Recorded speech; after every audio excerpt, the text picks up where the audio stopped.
the moment I noticed I could go pro, I don't think there was any actual moment. It was just like a long process of me eventually being in the LCS, and kind of all started from me just wanting to play on a team like with my friends, and then winning became like a big thing compared to like having fun. So I wanted to be on like better and better teams, and eventually I joined Chris Academy, and on that team there were some pretty good players. They're on the Nexus right now, teleporting in. Hauntzer, he's making it happen. They could take the game right here. He jumps on it, and Tonzo, they pop it, and that's gonna be it. That's gonna be Chris Academy into the LCS for the 2014 Spring Split. Smiles all around on their faces, such a relief. So when we played in the promotional match for LCS, we ended up winning, and at the point I was like, I knew I could turn this into a career.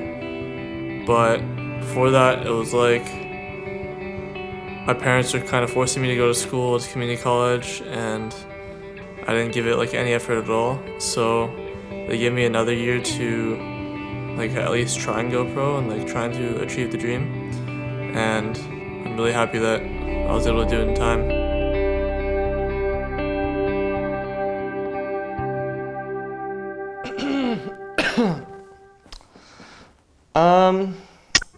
Out of all the playoff teams, I think TSM has the weakest top laner.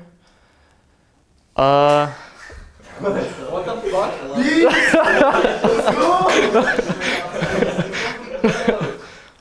I think Dyrus and Santorin are also the weakest duo in top jungle because they never help each other and they pretty much just play passive all game. No, you're too factual. That's what I do though. I feel bad for Bjergsen because he has to 1v5. I don't fucking know, dude. Link that to Dyrus, though. How do I link that to Dyrus? If I lose to Dyrus in lane, I'll retire. I don't know.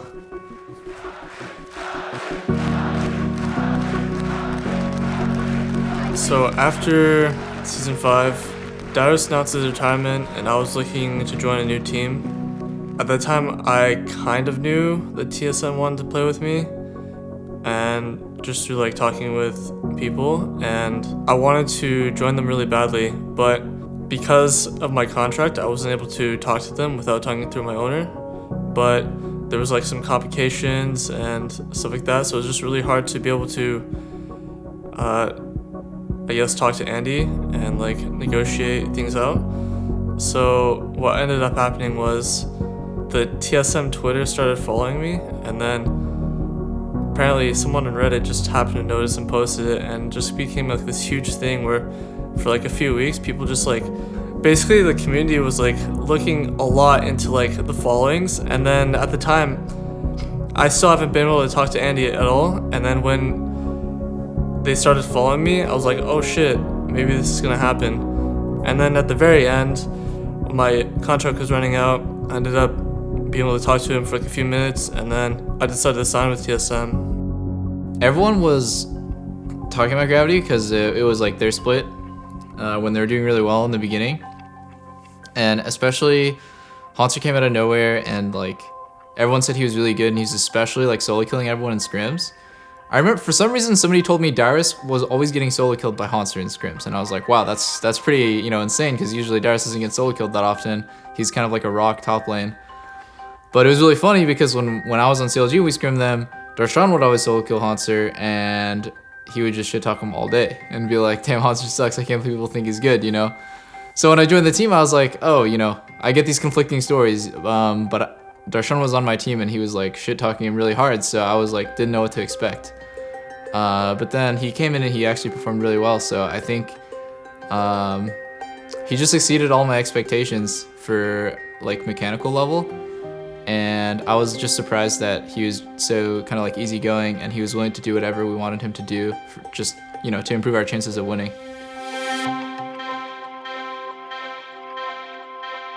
Yeah, I think because he's more of a rookie, he has like some holes in his game and some inconsistencies. It's just like every rookie will have. And because we're an elite team, you know, it's always everyone's job, but especially on the veterans, to like cover up for the holes in everyone's game. You know, we have holes too, but as a rookie, I guess you can kind of have like, oh, this meta is not for me, and like they're really inexperienced in that meta. So for example, like Kevin, when it was the top lane carry meta, he struggled really hard because even though he's really good 1v1, the top lane carry meta is actually about how you communicate with your team to allocate resources around you so you can get going, and then kind of like take your foot off the pedal and then let the top laner do what he wants. So you need to know how much resources you need to get ahead, and then to strip away those resources so that you can be like kind of that solo split pusher. And when he first joined the team, it was like, oh, we need to get him on the basics, which is just like, you know, you need to be able to play a tank and know when to go and when to initiate and how to communicate it, and then when to back off. So we kind of started from the very like basic top lane play, and I guess he was just like a natural talent that we had to foster and like grow step by step, and he's still getting better like every day. In the beginning, it was apparent that he'd only played or he hadn't been a competitive player for that long. He made a lot of like mistakes, and he didn't have as much hindsight in terms of the game, like setting up a gank 30 seconds or a minute ahead of time, or recognizing that they're trying to gank or dive you 30 seconds ahead of time so you can let your team know and figure out a counter. He was playing with Move as a Korean jungler, so I don't think they had that much synergy or communication, but he's picking up really fast, and I think he kind of with the right guidance and coaching, he's improved in a lot of areas where he wasn't able to improve before because he just didn't have the teammates or coaches to really teach him what he needed to change.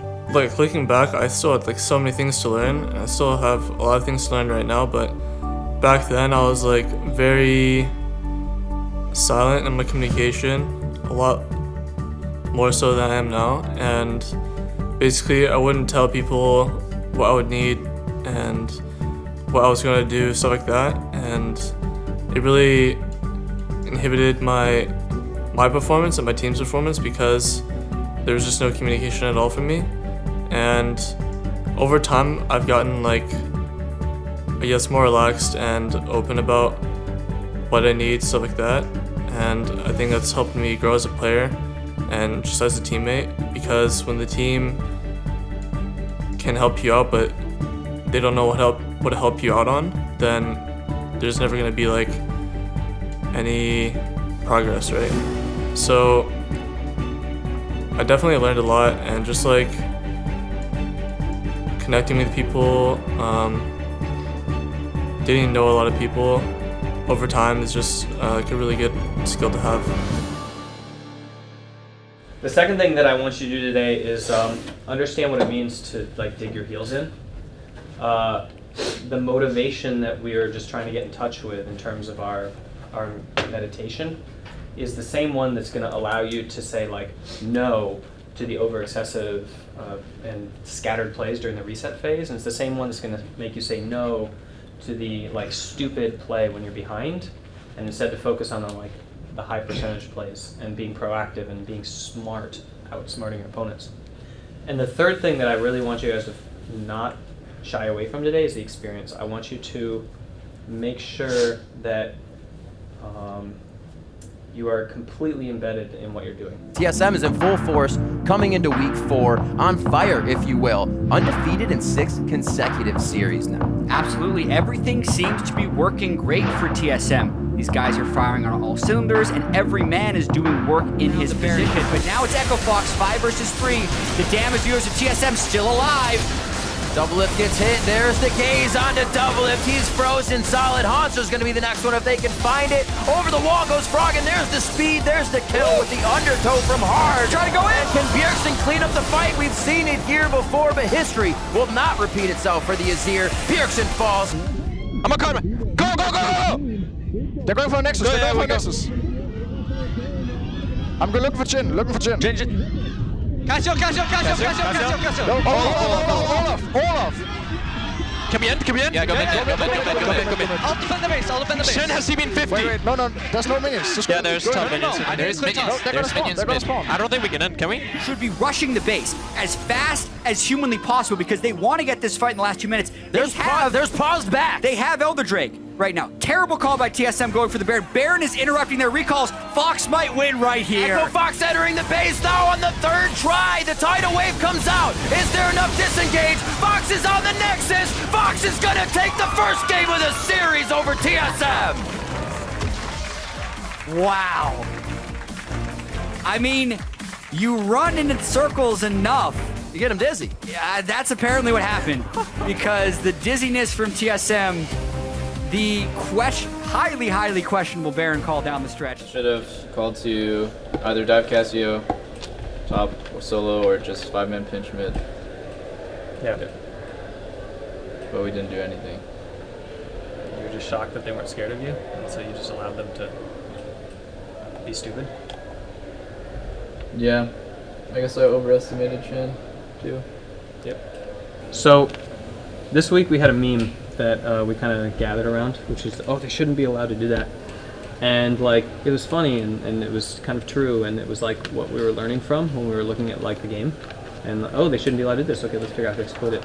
Then in this game, you guys let them walk all over you. Every single thing that they shouldn't have been allowed to do from the very first moment of taking 2 quadrants in the jungle, just doing a totally normal jungle path right up to your like strong side when you split the map, and they would have totally gotten away for it if Olaf hadn't like just randomly sat in that bush.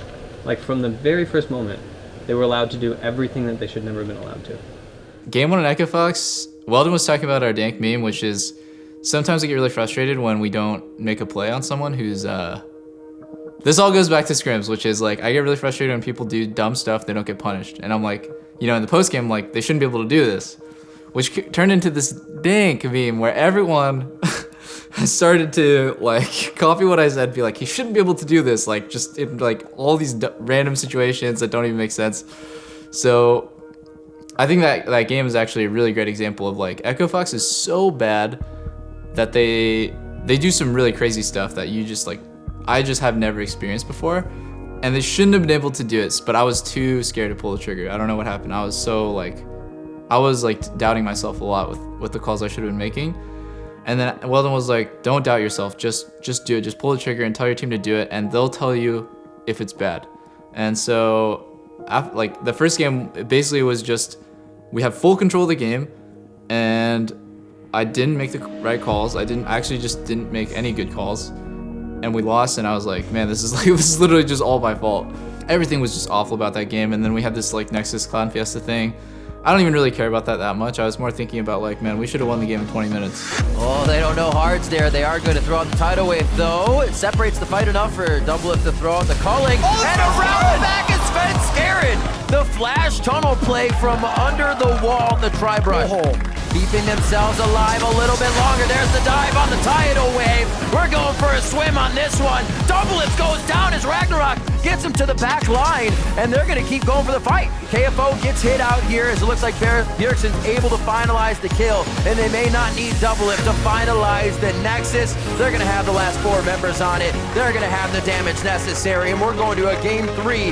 TSM take game 2. So I think right now with our team and in the region, it might be like that we are our own biggest enemy or something, because going into the Echo Fox series, it kind of felt like we were gonna win. So I think everyone might have like be a bit more relaxed and didn't really want to win that badly as Echo Fox want to win against TSM. Yeah, so after game 1, we just had to like sit back and like really focus on that we actually need to win the series as well before we even go into the NVR series, which we thought we were going to be a bit harder.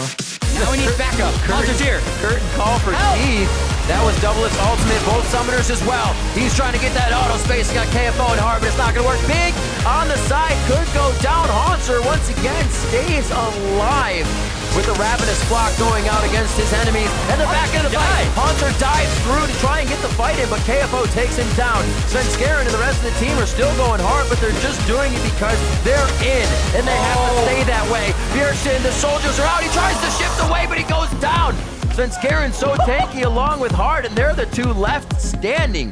Gets himself out. They're using the speed effectively. That's the explosion damage, that front end nuke that we've been looking for. It's able to take down Echo Fox. KFO drops, and the rest of the team will follow quickly. They're going to be on to the Nexus, and what a heck of a series to end like this. TSM are going to find the win over Echo Fox. Yeah, and it was a pretty hard-fought series, all things considered. Only their third series to go the distance for TSM all 3 games, but at the end of it, they win, and they remain undefeated as they move towards playing Envy tomorrow. I think against Echo Fox, we didn't play to the best of our potential, of course, as well as some of the picks that Echo Fox did were pretty surprising to us, like Cassiopeia. I think Froggen had a really big impact on the champion, and we were pretty surprised, especially with our team comp. It was hard to get on Cassiopeia, so she was able to stall the game pretty well.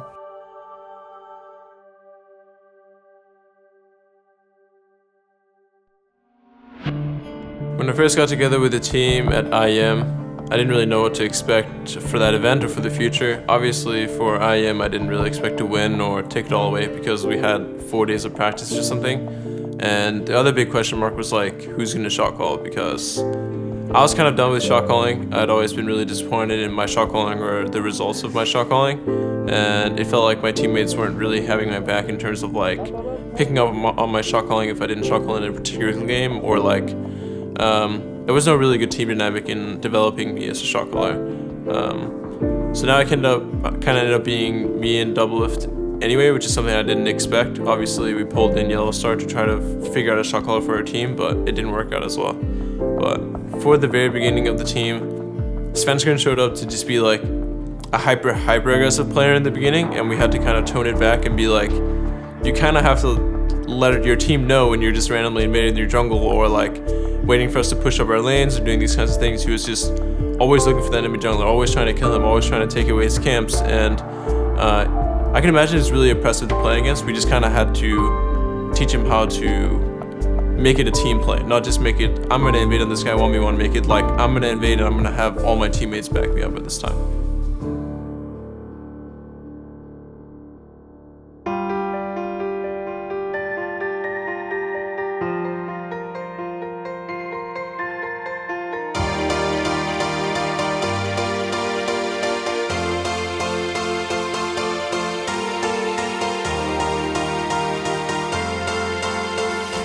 Here we go, another fight. Oh, you gotta get close. You gotta see what's going on in the Baron Den, and it might just cost Envy more of their members. Hauntzer staying alive with the Chrono Shift.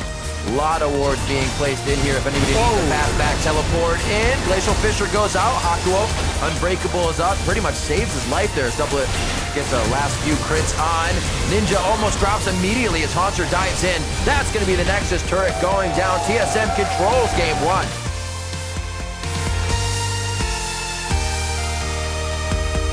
I think he'll get half health. They look to answer though. This is when the timer gets a little behind for them, and they're trying number 2! Trying to act on everything. When TSM gets a chance to react, they're always on the right end of the play, and that's going to be Lod and Hakuo going down. More than likely to try and fight that. Hakuo on the back, not huge to be hit by the arrow, when you can see Envy still somewhat want to take this fight. Running for the fountain, they're going to look for the home guards to get back, but they use every bit of HP now, and TSM's able to drain that to 0. 30 minutes on the clock, 13-4. TSM very close to closing out game 2 with a few more touches on the Nexus. I believe 50 gold goes to Doublelift as TSM takes out Envy for the win.